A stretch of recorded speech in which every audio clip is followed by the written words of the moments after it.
निर्जला एकादशी माता की कथा गिरो अपने अच्छा लगे तो लाइक और सब्सक्राइब जरूर कर दो। निर्जला एकादशी माता की जो वर्ष की 24 एकादशियों में ज्येष्ठ मास के शुक्ल पक्ष की एकादशी सबसे बढ़कर फल देने वाली है। इस एकादशी का व्रत करने से ही वर्ष भर की एकादशियों के व्रतों का फल प्राप्त हो जाता है। इस एकादशी में एकादशी के दिन सूर्योदय से द्वादशी के सूर्योदय तक जल भी न ग्रहण करने का विधान होने के कारण इसे निर्जला एकादशी कहते हैं। ज्येष्ठ मास के दिन बहुत बड़े होते हैं और प्यास भी अधिक लगती है। इसी दशा में इतना कठिन व्रत करना सचमुच बड़ी साधना का काम है। इस एकादशी के दिन अपनी शक्ति और सामर्थ्यानुसार ब्राह्मणों को अनाज, वस्त्र, छत्री, फल, जल से भरे कलश और दक्षिणा देने का विधान है। सभी व्यक्ति प्रायः मिट्टी के घड़े अथवा सुरैया, पंखे और अनाज का दान तो करते ही हैं। आज के दिन मीठे शरबत की प्याऊ भी लगाते हैं।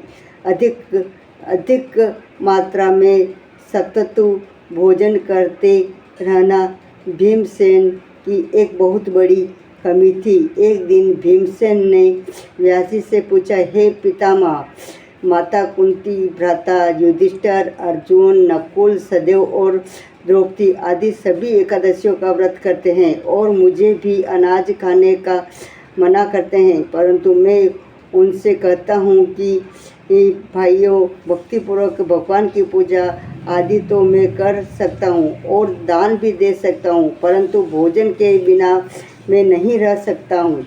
इसके उत्तर में व्यासी ने कहा, हे पांडुपुत्र भीमसेन, यदि तुम नरक को बुरा और स्वर्ग को अच्छा समझते हो तो प्रत्येक मास की दोनों एकादशियों को अन्न मत खाया करो। तब भीमसेन ने कहा, हे पितामह, मैं तो पहले ही कह चुका हूँ कि मैं भोजन के बिना नहीं रह सकता हूँ। यदि वर्ष भर में कोई एक ही व्रत हो तो मैं रह सकता हूँ। मेरे पेट में ब्रक नाम वाली अग्नि है। मैं अन्न के भोजन के बिना पूरा उपवास तो क्या एक समय भी बिना भोजन के किए नहीं रह सकता हूँ। अतः आप मुझको ऐसा कोई उपाय बताइए जो वर्ष भर में केवल एक बार ही करना पड़े और मुझको स्वर्ग की प्राप्ति हो जाए। श्री व्यास जी ने कहा, हे पुत्र, बड़े बड़े ऋषियों ने अनेक शास्त्र बनाए हैं जिसमें वर्णित उपायों के द्वारा थोड़े से परिश्रम से ही स्वर्ग की प्राप्ति हो सकती है, परंतु उन शास्त्रों में भी दोनों पक्षों की एकादशियों के व्रतों की मुक्ति के लिए सबसे श्रेष्ठ लिखा है। श्री व्यास जी के वचन सुनकर भीमसेन नरक में जाने के भय से भयभीत हो जाते हैं और कृपायमान होकर बोले, अब क्या करूं? एक मास में 2 व्रत मैं तो कर नहीं सकता। हाँ, वर्ष में एक व्रत करने का प्रत्यक्ष अवश्य कर सकता हूँ, प्रयत्न अवश्य कर सकता हूँ। एक दिन व्रत करने से मेरी मुक्ति हो जाए। यदि ऐसा कोई व्रत हो तो कहिए।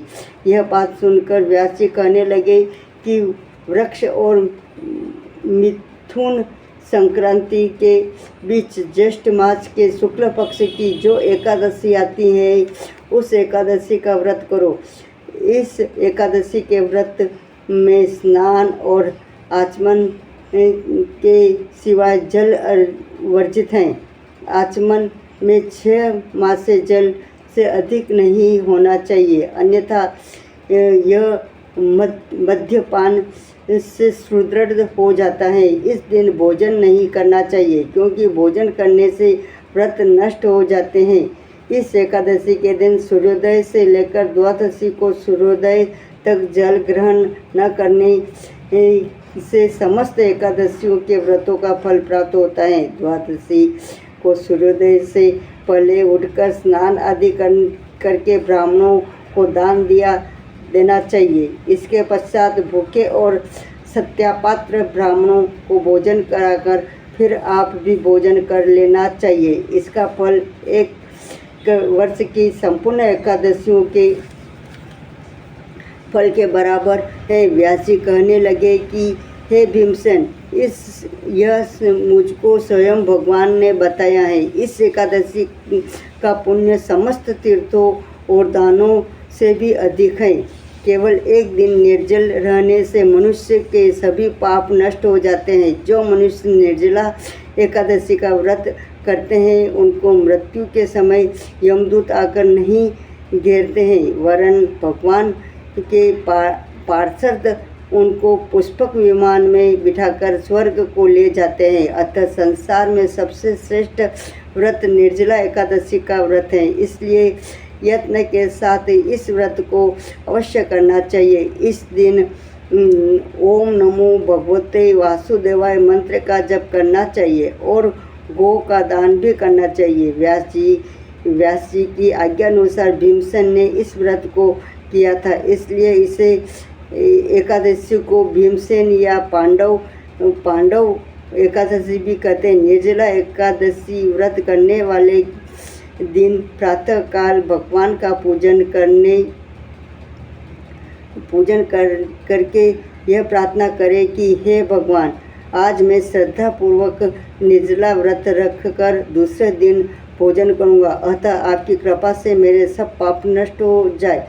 इस दिन जल से भरा हुआ एक घड़ा वस्त्र से ढककर स्वर्ण सहित दान करना चाहिए। जो मनुष्य इस व्रत को करते हैं उनको करोड़ों पल सोने के दान का फल मिलता है, और जो इस दिन यज्ञादि करते हैं उनका फल तो वर्णन ही नहीं किया जा सकता है। जो मनुष्य इस दिन अन्न खाते हैं वे चांडाल के समान हैं, वे अति अंत में नरक में जाते हैं। जिन्होंने निर्जला एकादशी का व्रत किया है वे चाहे ब्रह्मचार्य हो या अथवा गुरु के साथ द्वेष करने वाले हो, फिर भी इस व्रत के प्रभाव से स्वर्ग में जाते हैं। हे भीमसेन, जो पुरुष या स्त्री श्रद्धापूर्वक इस व्रत को करते हैं उनको निम्नलिखित कर्म करने चाहिए। प्रथम भगवान का पूजन, फिर गोदान, ब्राह्मणों को मिष्टान व दक्षिणा देनी चाहिए तथा जल से भरे कलश का दान अवश्य करना चाहिए। निर्जला के दिन अन्न, वस्त्र, पात्र, अपनाए उपानह जूती आदि का दान भी करना चाहिए। जो मनुष्य भक्तिपूर्वक इस कथा को पढ़ते या सुनते हैं उनको निश्चय ही स्वर्ग की प्राप्ति होती है। श्री निर्जला एकादशी महारानी माता की जय। भीमसेन एकादशी माता की जय।